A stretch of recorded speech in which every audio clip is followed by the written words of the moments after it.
Okay, so what happened basically was we had really good relationships with rights holders because, as I've mentioned, we would like interview Lady Gaga, we would interview Justin Bieber, we do, Q&As with the directors, and they were sending us electronic press kits. And even somewhere here I have a beta tape as like a symbol, like I did not break into Warner Music's headquarters and steal this. They evidently sent it to us. It was always like a symbol. So I did have this insecurity that I was like, I don't want people to think we're like a rogue operation. Like, we're ethical. We are like a good corporate player.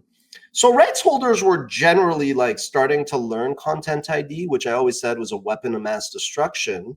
So they set rules, right? Like, they could be like, if any of our IP is used, issue a copyright strike. Mm-hmm. But there are cases, and it's precedent in law, that like a rights holder has to consider, could this be fair use?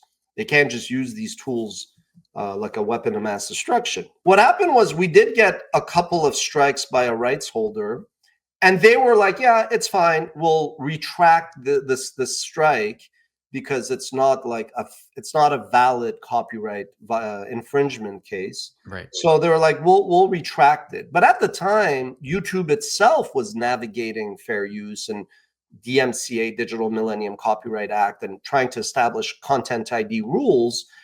And we would kind of share cases and precedents, and we would, like, with permission of some rights holders, be like, look, these guys don't have an issue. You are interpreting the law, and you're allowed to, and implementing it in a way that makes sense for your business.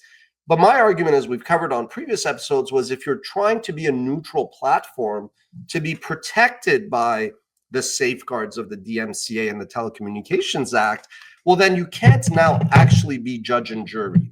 Again, to their credit, it took time. It was a huge company. They were being sued by Viacom, but they were trying to do this, right? But they were always kind of like, I hope this term is not offensive, like a Mexican standoff in movies where you're like, everybody's shooting at one another.